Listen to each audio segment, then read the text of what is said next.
it's been so long. Welcome to Knit Tea Live. Yay. It's been a while. It's been a couple minutes. It's been 2 weeks. And I'm going to be honest, I'm kind of nervous because I feel out of practice.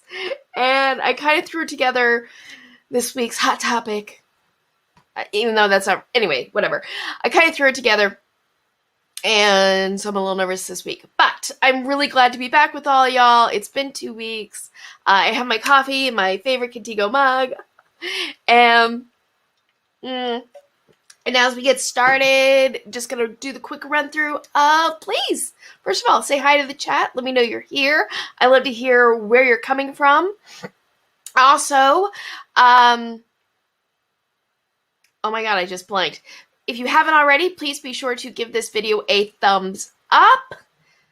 Do all the YouTubey things so YouTube knows that this is a space worth checking out. And then recommends me to other knitters so we can keep growing this community. If you're watching on the replay, I'm so glad that you're able to watch whenever you can. And you can still be part of the conversation by commenting down below. But if you're here live, I hope that you will also be part of the conversation and chat. And let me know your thoughts as we go through things. I gotta check my notes. Oh, and if you are watching on replay, just so you know, there will be timestamps down in the description box. So if you want to skip around to different parts of the live stream, you can. Just quick reminder, super chats are on, which is like a live tipping thing. If you want to do the tipping thing, you can. You can also do the tipping thing now through Super Thanks on YouTube. And you can do the tipping thing through Buy Me a Coffee, which there's a link to that down in the description box, as well as affiliate links. Tips, affiliate links, all those good things are ways that help support my channel so that I can buy items for review, buy materials for demonstration, upgrade equipment, all the good things. All right. I just want to get through that part. So, hello, James. James is joining us. He is working on Norwegian-style colorwork mittens. Looking forward to today's Knit Tea Live. Well, thank you, James, so much for being here. I cannot wait. I hope that I see some kind of picture of those when you are done. They sound amazing. It's hard for me to imagine right now knitting mittens. It is so bleeping hot. So hot in Los Angeles right now. It got up to like 102 yesterday, and I sat down to like get ready for Knit Tea Live, and I was like, oh my God, I'm sweating. I'm gonna look like a sweaty mess. So anyway, but welcome. So glad you're here. So glad everybody who's here today. Got a couple topics. And so let me know in chat if you have a preference for which one I start with. We're going to try something new here. If you want, use a emoji of a ball of yarn, something to do with knitting, llama, anything. If you like to first hear about why I've been gone for 2 weeks, well, really gone for 1 week, and what I was working on during that time period, because fact is, I actually took a trip, and I did some trip knitting. Okay, I realize that how it sounds, but I just think trip knitting sounds more fun than travel knitting. So we're going to go with trip knitting. So I thought I'd share with you where I am with my trip knitting, which is now just my home knitting. I also have a finished object to show off that I finished before I left town. So yeah, let me know in chat if you want to hear about that first, or use like an eye roll emoji if you want to get into today's hot topic, which will be stereotypes about knitters, crocheters, spinners, the fiber community in general. Cause yeah, couple things happened the last couple weeks. I got this topic on my mind yesterday, and I thought it might be fun to talk about. So yeah, and if I don't hear, I will just make a choice. So yeah, so we're gonna, like I said, to recap, we're going to talk about some stereotypes about knitters, crocheters, spinners, why they exist, what they're based in, how we feel about them. And I'll tell you about my trip, show off some of my trip knitting. Then we are going to have a very brief pattern spotlight because I've been out of town and a little bit on the low key. I haven't been doing as much with Fiber Happenings. I'm going to get back on that train now that I'm back home. But I do have a little bit of pattern spotlight, and if there's time, we might dive into a designer spotlight as well. So we'll have all those good things, and we'll see how long Livestream lasts this week. Hello, Bear. Welcome. So glad you could make it live. I know this time hasn't been as convenient. Bear has been like a long time subscriber. I so appreciate you and your support over all this time. Bear is voting for to see the knits. Can't wait to see the knits. I kind of want to start with that too. What was I? Oh, by the way, speaking of, YouTube just informed me this past week that I have reached 8,000 hours of watch time, meaning other people have watched 8,000 hours of my content, which is like mind-blowing. Cannot believe.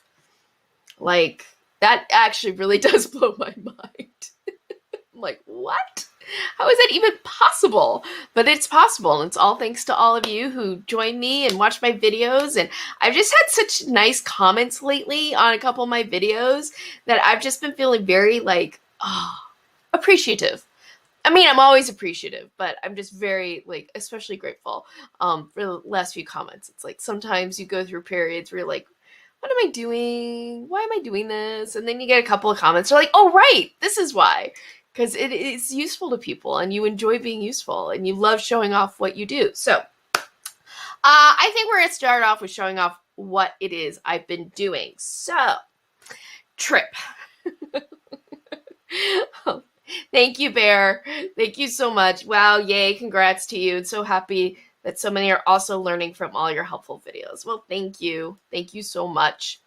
So I think we're going to start off with just the trip knitting. A little bit of background real quick. It was a nerve-wracking decision in the end, but it was my parents' 50th anniversary last weekend, and for a while, a long time, they had planned to do a vow renewal and a family kind of vacation to Myrtle Beach, which is in South Carolina, if you don't know, other side of the country from me. And, you know, in the spring, when we got vaccinated and things were starting to seem better, we were very excited, everyone, about the trip. Then Delta variant occurred, and my husband and I got very nervous, not so much for ourselves, but we have a daughter, not vaccinated, too young, and it was like, are we really comfortable traveling with her outside of the state on airplanes, yada, yada, yada, yada. We finally decided it's my parents' 50th anniversary. Nothing is zero risk. And we decided that the risk was worth it. So, you know, not an easy decision, but we went forward and it was a heck of a trip. But I got to do trip knitting. So a lot of times when I knit, I just knit this one dishcloth, but I did bring with me Amberine, which is the shawl by Amy Snell that I got. And I have been posting photos about it on my social media. If you want to follow me on social media, all that is down in the description box. And I made really good progress with it. So happy with how this is turning out. So this shawl is, well, scarf shawl is knitted modularly, meaning it's knitted in a series of triangles. So this here is the first triangle, right? There we go. That's the first triangle. And I started this before I left, but I completed it on my trip. And it's really lovely. And then you then pick up stitches and you knit another triangle. So I started the next triangle and I almost completed it before I got home. I completed the second triangle yesterday. So that's where I am with this Amberine shawl from Amy Snell. A link to this is still on Fiber Happenings, I think.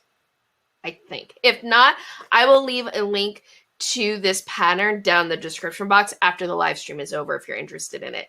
But I have to say, this has been a really good travel project. I think that anytime you're kind of traveling, whether it's planes, trains, automobiles, if you have a project that's a modular knit, it makes a good travel project because it's small. You have smaller bits that are easy to carry around. And what's nice about this is that it has an eyelet insert, so you get some plain rows of knitting, but then you get a little bit of interesting rows as well. And so it's just a really good travel project. So glad I brought that along with me on that. I didn't just bring one project.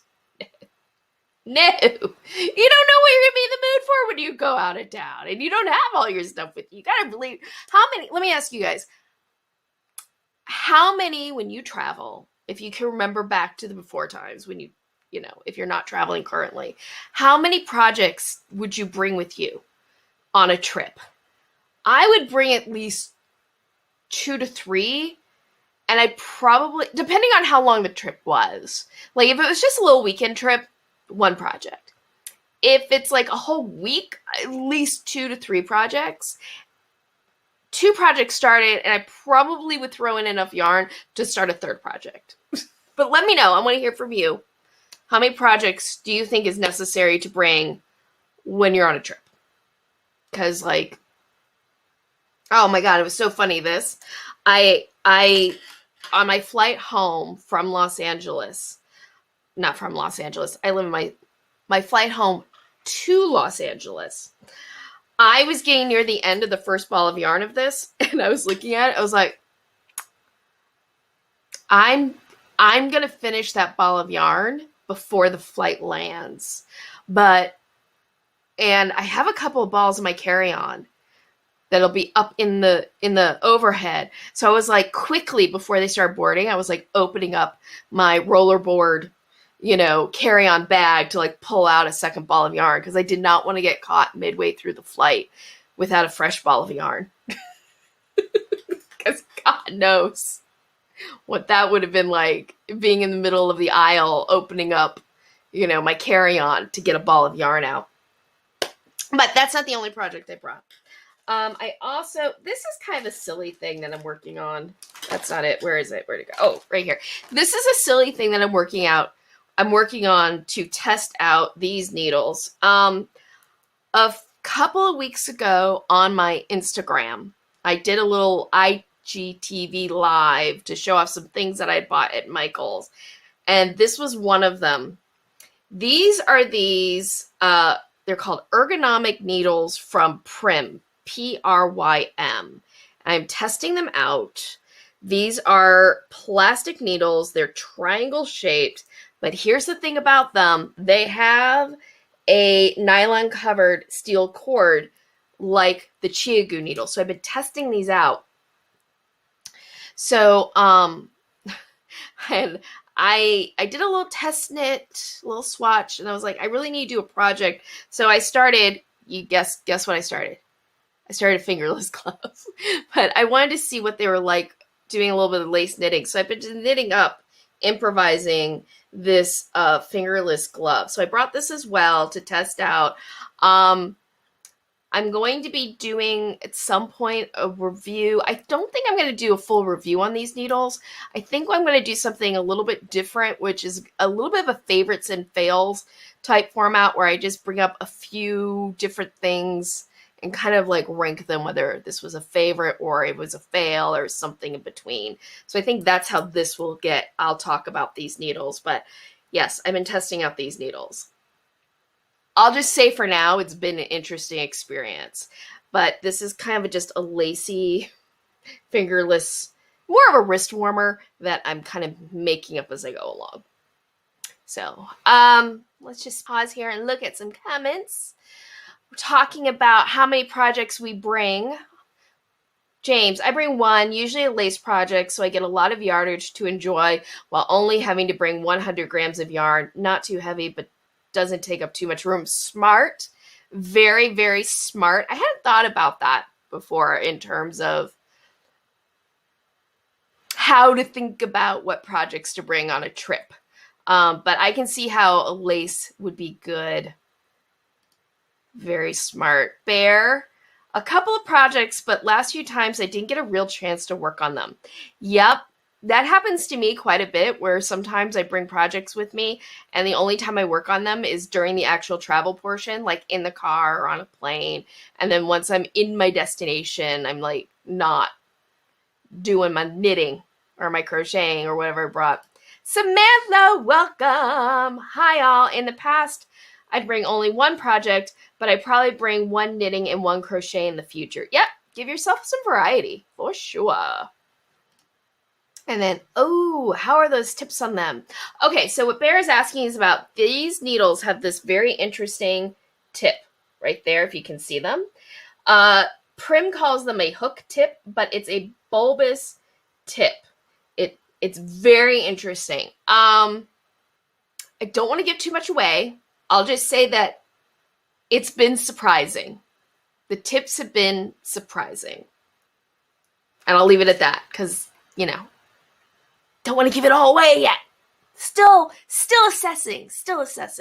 But so far, it's been surprising. The tips have surprised. The whole needle has been surprising in many ways. So yeah. Seems like I'm the one who brings feels the need to bring all the projects. Not everyone's like, one. I bring one, maybe two. And I'm just sitting there going, gosh, what if I want to change? What if I get bored? What if I want to do something else? I do try to limit how many projects I bring with me. And sometimes it's just limited by the amount of equipment that I can bring with me. Samantha says, I have the Prim needles in size 6. I knit a Linus shawl with it, and the printing of the size wore down to a lot where it is no longer legible. Yeah. Gosh, I'm not running into that, but I can totally see how that would happen. And man, is that annoying. I find that is usually what happens with the lettering and the label on all of my needles. If I'm real honest about it. My Addies have worn down over the years. My Knitter Pride needles, I feel like the lettering is held up better.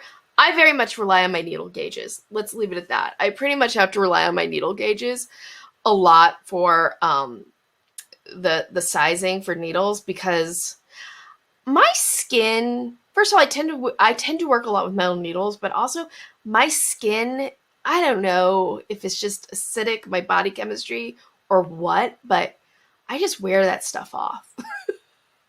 Just do. I also did knit one of my dishcloths while I was out of town, but I don't have it with me. I gave it to my sister. But I did use this yarn, which I just think is a really pretty color. It's kind of this denim color.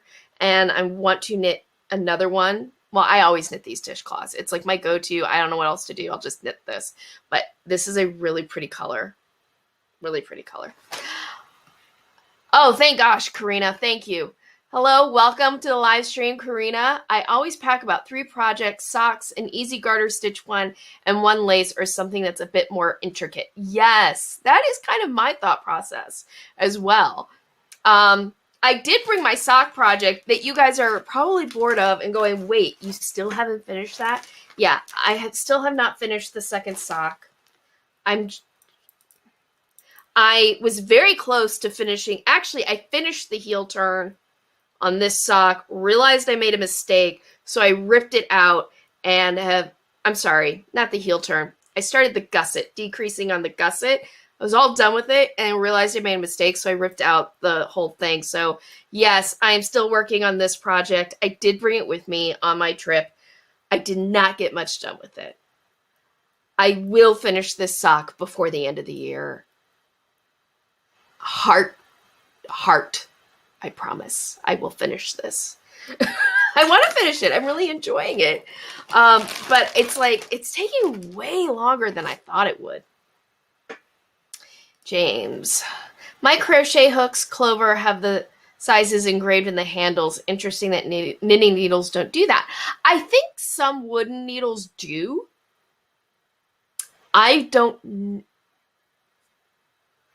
Yes, I have some clover bamboo needles that I never use because bamboo for me is the personal preference devil material, but it does have the numbering and everything etched in. But rubber needles, metal needles, yeah, they tend to be more printed on, laser printed on, not necessarily etched in. So, Bears Crochet Critters, do you have any recommendation for needle gauges? I have a couple, but only one Chiagu gauge seems to be accurate. I really like my Addy needle gauge because it's small and I don't have one within reach, but it's accurate, and I really like it because I use so many Addy needles.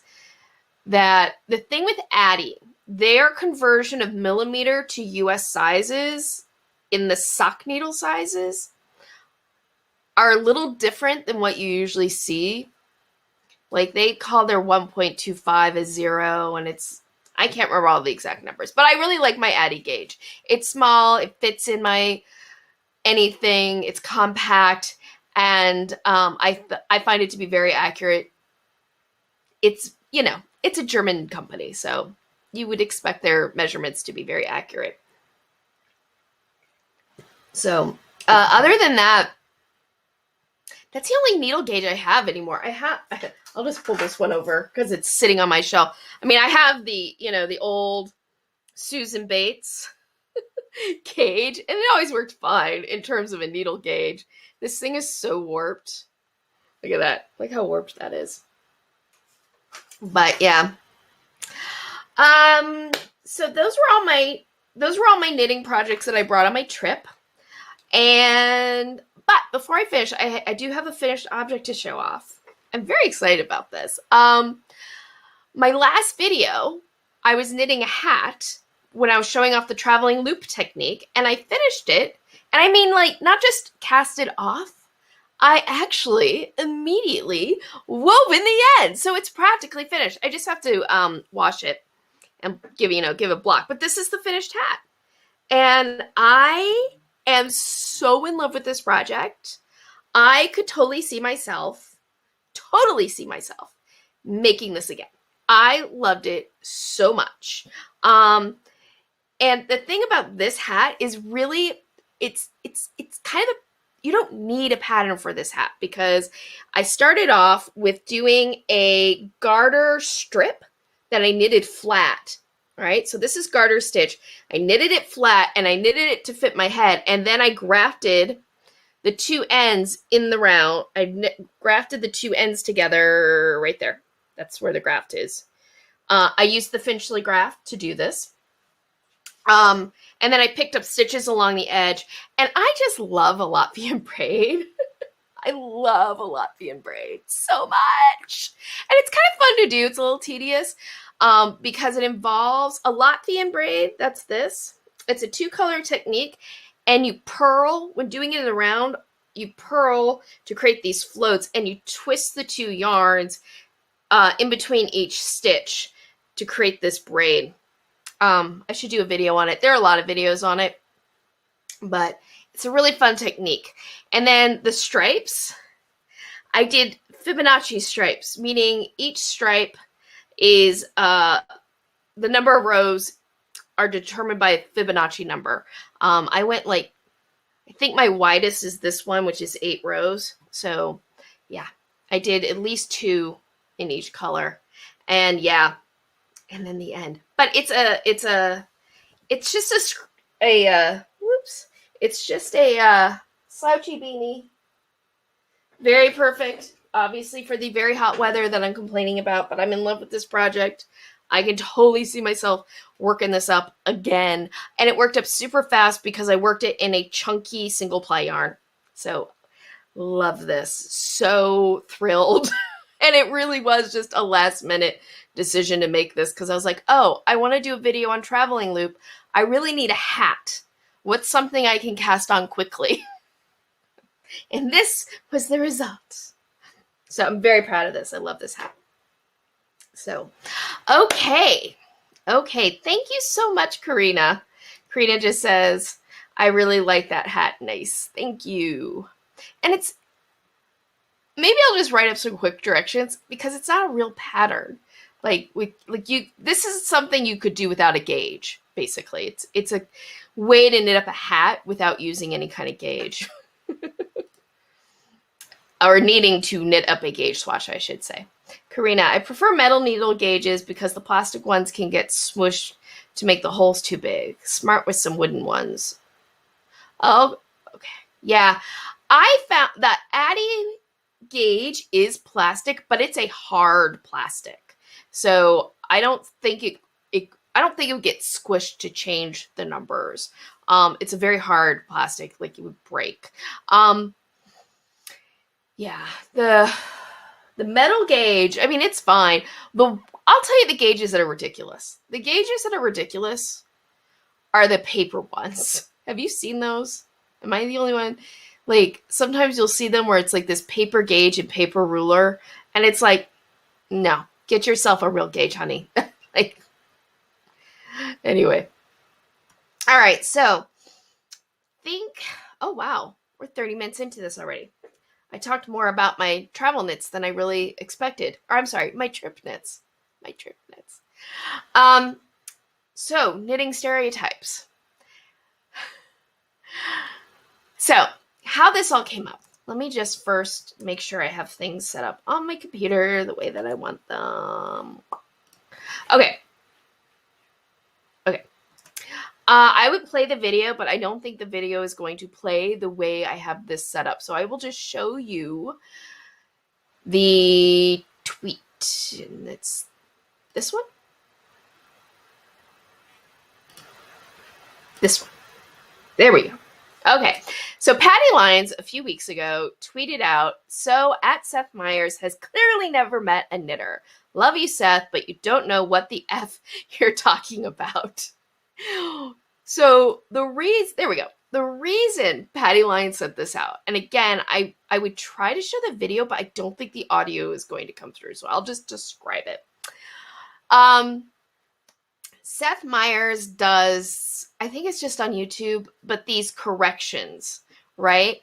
And he goes through a whole list of things where he has misspoken, he has gotten something wrong, and the audience has informed him of it. And so he does these corrections where he, I would say, kind of snarkily, in a sort of backhanded way, acknowledges his mistakes. It's humorous. It is humorous. He's kind of like, I don't know, it's humorous enough. But he did this one. Let me go to my notes real quick so I make sure I get this right. So he, a while ago now, he did some kind of joke during the show about a grandmother knitting and saying something like, it's knitting time, put down your Grand Theft Auto and help me crochet this Afghan.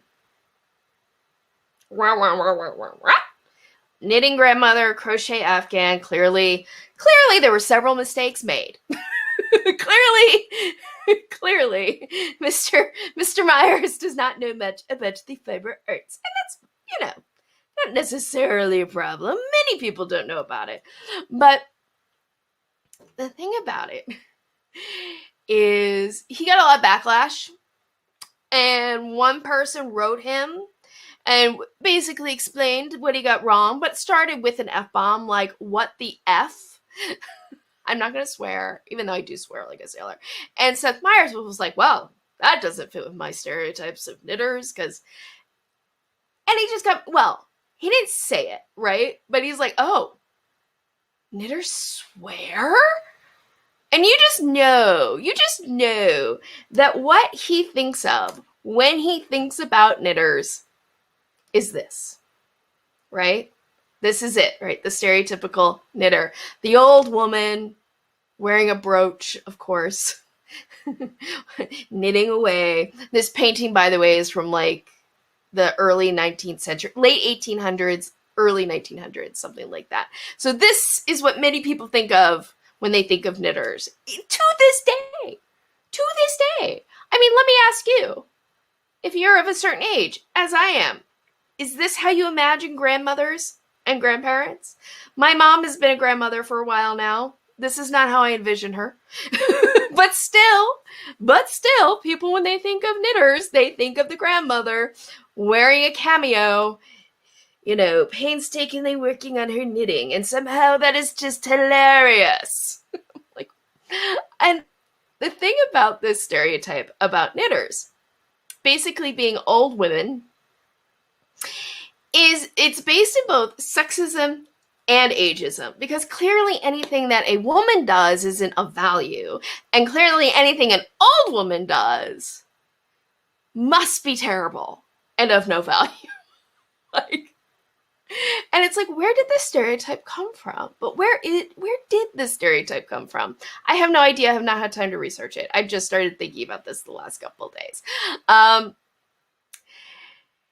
And the thing about it's just, I don't know. I just think it's so funny, this image, because I think there are people out there, mostly white men, or men generally, who think that women get to a certain age, no longer effable, you know, reach their last effable age, and that's when we're handed knitting needles and some yarn, and we're dismissed to go crochet or knit or whatever, you know.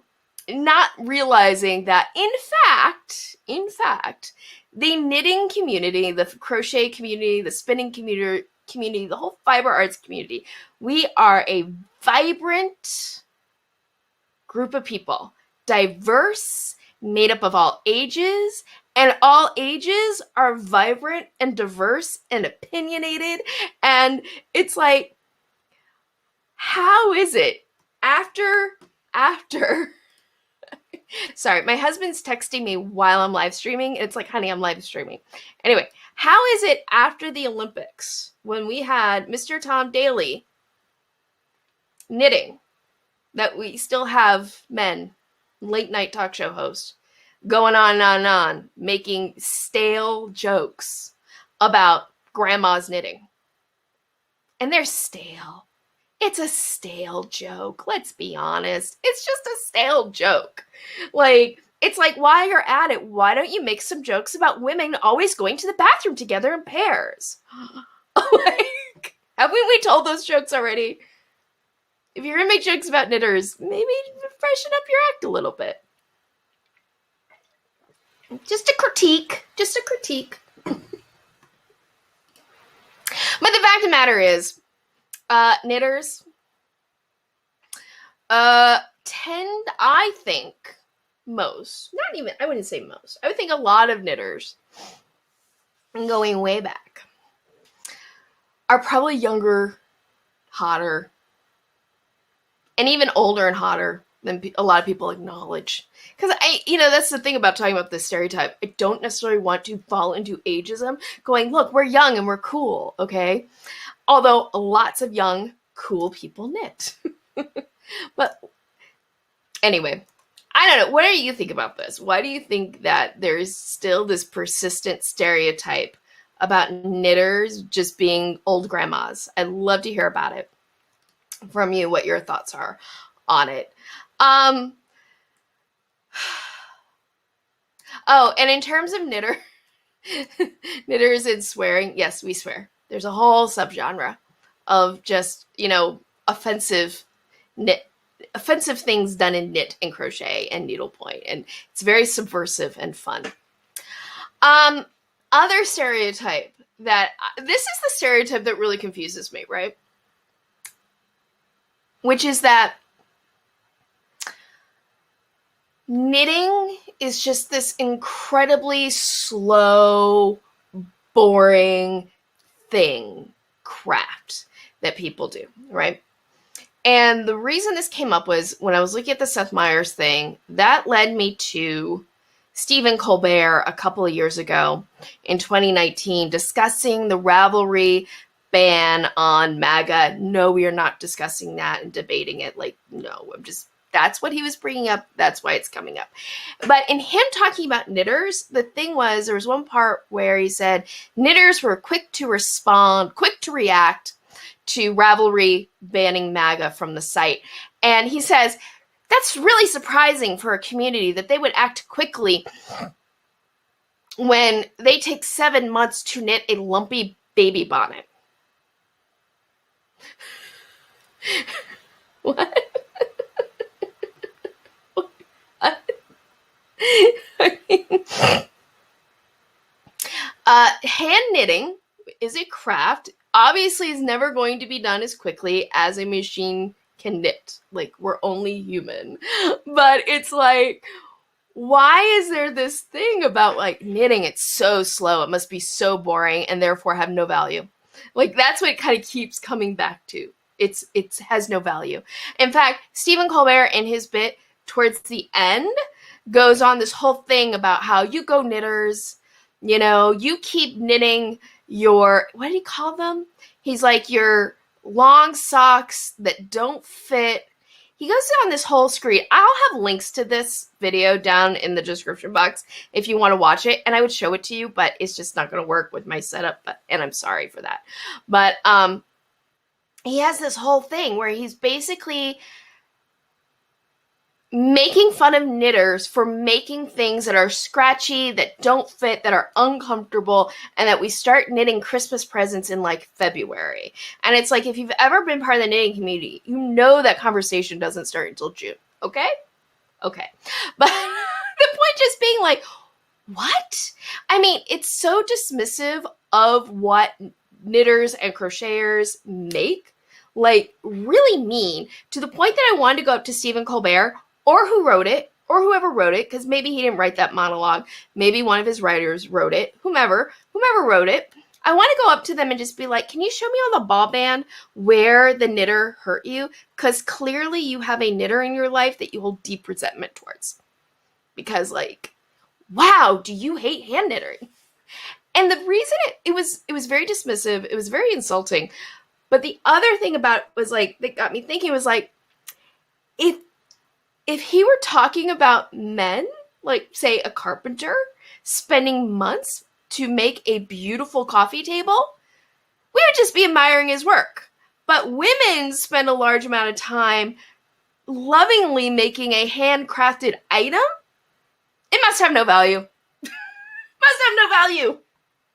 And again, it just goes back to, I think that these stereotypes are very much grounded in sexism and ageism, where it's like, we do not value things that we perceive only older people being involved in, and we perceive as only women doing. Those things are not valued. Karina Hilbert, we swear? Gas. It's not like a knitting group I used to be in kept getting kicked out of the bars, right? Right? I mean, here's what I think is really funny about all that, by the way, with both Stephen Colbert and Seth Meyers. They work in the entertainment industry. Let me tell you something about the entertainment industry, which I live in Los Angeles. I work in the entertainment industry. And I used to go to the West Hollywood Stitch and Bitch, which where that takes place is the Farmers Market and the Grove. And that is right next to CBS Studios. So, like, let me just put it this way. I was knitting. I was at the Stitch and Bitch one day, and Julie Bowen, who at the time was on Ed, was sitting next to me knitting. And I don't think anybody would call Julie Bowen, like, you know, grandma. But the thing that surprises me about this is, like, they work in the entertainment industry. They gotta know how many people on set knit, because knitting and crochet are really good set activities, because especially when you're an actor, when you're on set, a lot of it is hurry up and wait. You spend a lot of time waiting. Crocheting, knitting are really great things to be doing while you're sitting around and waiting. Which, for example, here is Kristen Ritter and the actor who played Daredevil on the set of The Defenders, knitting together. Very old women doing this, clearly. Clearly. So, show. Hawkeye Pierce knitted too. That's right, Bear. Hawkeye Pierce and was an English style knitter. I've watched. James, I don't have any issue with the conflation of knitters equals grandmas unless you're using that to make fun of knitting because they devalue old women. But associate knitting with old women alone is fine. I totally agree with you, James. Stop, think, talk. I totally agree with you. I don't think conflating knitting with old women is necessarily a bad thing. It's like you said, it's when you're devaluing it, which clearly they are, because clearly grandmas aren't cool, apparently. You know, that's where the issue is. James, like a lot of knitters and crocheters are old women, so them being the face of the hobby in people's minds is fine by me, but the sexism and ageism isn't. Exactly. The sexism and ageism is the problem. And the thing is, when you have people, late night hosts, making jokes about knitters and crocheters and falling back on that sort of sexism and ageism, it does go to show that they really don't know anything about the craft or the community. And that's not necessarily a problem, but it is a problem that they are perpetuating this sexism and this ageism. Because let me tell you, anybody who knits, regardless of age, anyone who knits, in my book, is cool. Knitting is a cool activity. Hand making something is a cool activity. And as I always say, and I did tell this to Seth Meyers over Twitter, when this, the zombie apocalypse happens, it is the crafters who will save the day. Knitters and crocheters, we carry weapons with us all the time. We will wield those needles to protect ourselves against the zombies, and then we will knit you a sweater to get through the winter, okay? So, respect is all I'm saying. Show some respect. So, all right, we have about 15 minutes left. I think that was all I really wanted to say in my half-baked rambling way about stereotypes and knitting and all of it. I'm sure this is a topic that will come up again because the jokes aren't ever going to stop because people just don't know what they don't know. What's funny is how they react when they do find out. Down in the description box, I do have links to the videos from Seth Meyers, his first correction, but then he did a second correction reacting to Knitter's response to his first correction, and it's pretty funny. Let's see, Samantha, Sutton Foster has a book coming out called Hooked, How Crafting Saved My Life. Yes! I think that will be a fascinating read and one that I'm going to put on my list. Because I will say that for me, crafting, knitting specifically, but crafting in general, there have definitely been periods of my life where it has been my center. Where having that space to make has been therapeutic for me. And I think a lot of people who craft have that experience. So, okay. So I didn't set up my computer for this. All right. So, sorry, I got to get to, because I do have one new pattern that is coming out, or has come out from Sarah Dawn's Designs. And I just have to get to the page. I did not set this up beforehand. Bad. By the way, if you don't know, my website has moved. It is now at CarrieCraftGeek.com. It's no longer Knits Where It's At. And we're going to just scroll down. By the way, Knitpicks, with which I am an affiliate, have released some new Felici summer-inspired colors. I don't know why this isn't showing up the way it should be, but this is the new pattern. It's from Sarah Dawn's Designs. It's her diamond and lace scarf. This is available via her Patreon if you're interested in it. And I think this is just a really lovely scarf. It's a lacy motif that kind of has this really nice diamond pattern to it. Unfortunately, I'm not a Patreon member, so I'm not sure if I can click on a link and it will go, let's see if it'll take me to more pictures or not, but we'll find out. But this was the new pattern that came up. This is the one new thing that is on Fiber Happenings. Like I said, the last couple of weeks, I've been a little bit on a vacation. So I'm going to get Fiber Happenings back up and running this coming week, as well as getting like my next video edited and all of that good stuff. But I wanted to make sure, since she sent this in to me, I wanted to make sure that I let you know that she has this new pattern out, and that is not the correct thing. Shoot. Okay, I'm going to have to fix the link on that. For some reason, it's the wrong link. Okay. Well, darn it. Hate when that happens. I will fix that link as soon as the live stream is over. But yeah, that's it for Fiber Happenings this week. Like I said, I think we're going to do a little bit of a pattern or oh gosh, I'm sorry guys. I am so out right now in terms of my live stream. I'm out of practice and I'm unprepared and I'm terribly, terribly sorry. But I thought that we could do a quick, since there was only the one new pattern on Fiber Happenings, that we could do a designer spotlight. Holy crumb, I'm losing my mind at the moment. I'm just trying to decide on a designer to look at.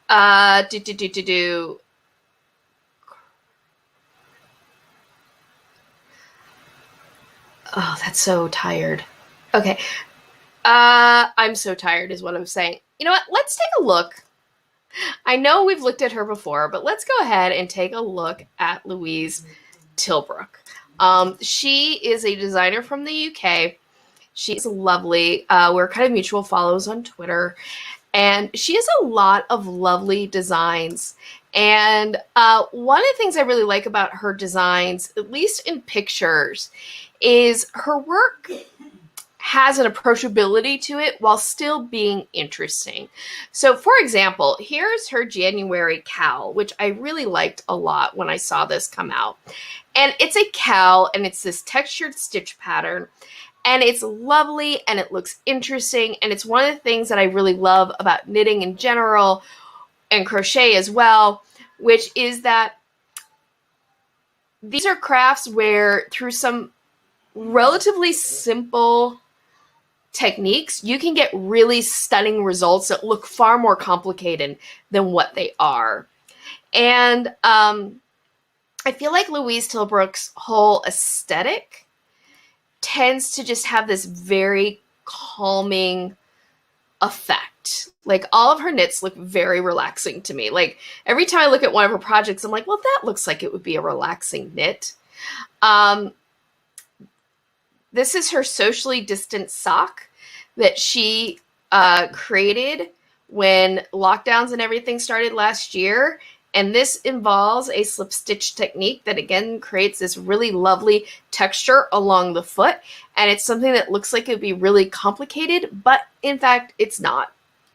It's not and it's just really, really lovely. So that is the socially distant sock from Louise Tilbrook.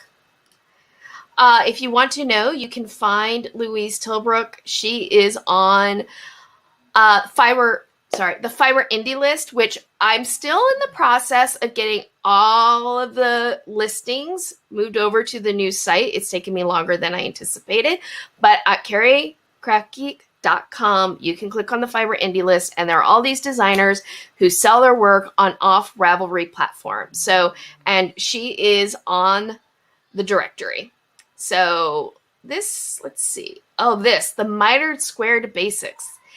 If you're ever interested in a project to kind of help use up a lot of leftover yarns and smaller balls of yarn, a mitered square project is always a really good one. And this is a basic pattern for a mitered square project.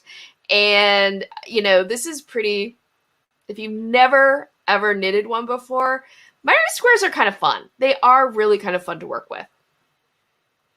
Let's see. Let's look at... So that's another project from her. And we'll look at, let's go on to page 3. I'm on page 1. Let's go over to page 3. She has so many neat sock projects and cowls and shawls. That's Fuss Free Festival Shawl.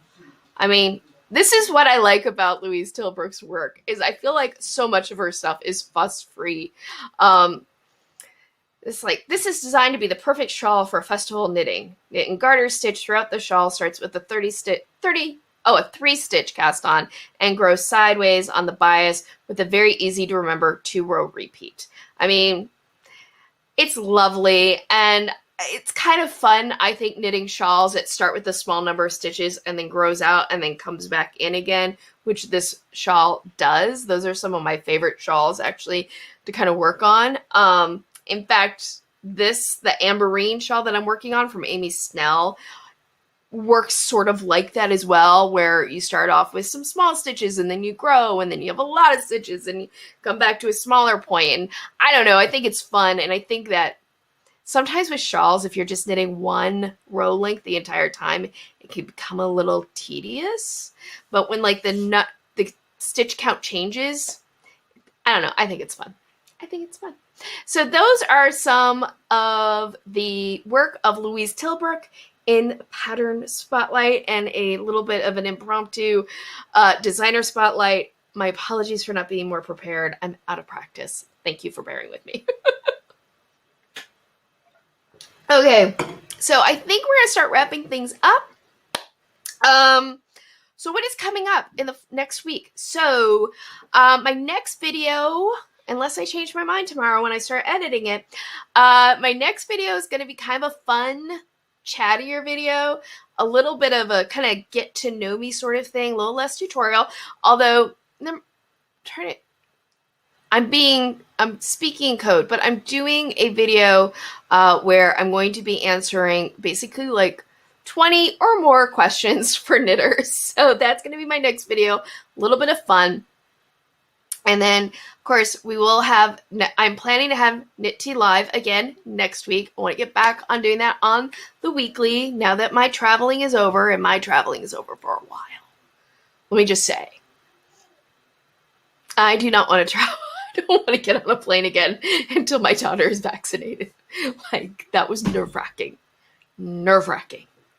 Nerve-wracking. Don't recommend it.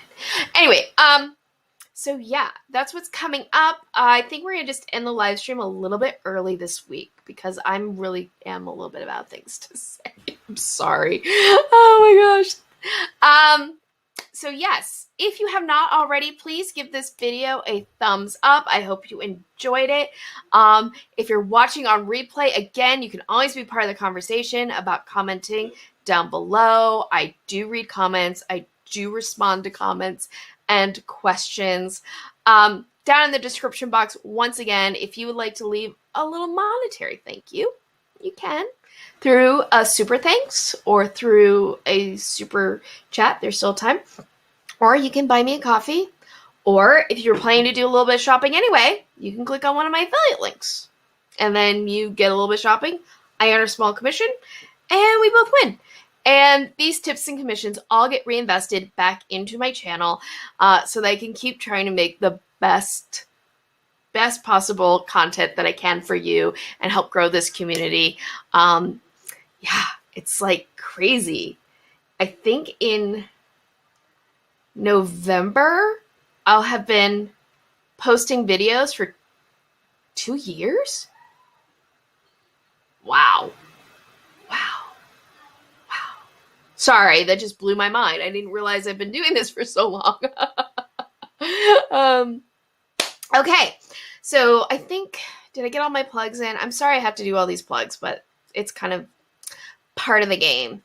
So yeah, again, I thank you so much for joining me. I hope that you have a wonderful rest of your weekend, or if you're catching me on replay and it's Monday, I hope you have a great week ahead. If you have not already, if you're new, hit subscribe, join the community. If you hit subscribe and the notification bell, you will get alerted whenever I upload a new video or start a live stream. You never have to miss out. You can also keep up with what is going on with me by following me on social media. I'm very active on Twitter. I'm fairly active on Instagram. You can find all of my social media down in the description box. So I think that is it for this week. Once again, if I haven't said it already, which I have, I know I have, thank you for joining me. And as always, happy health, and happy crafting. Bye!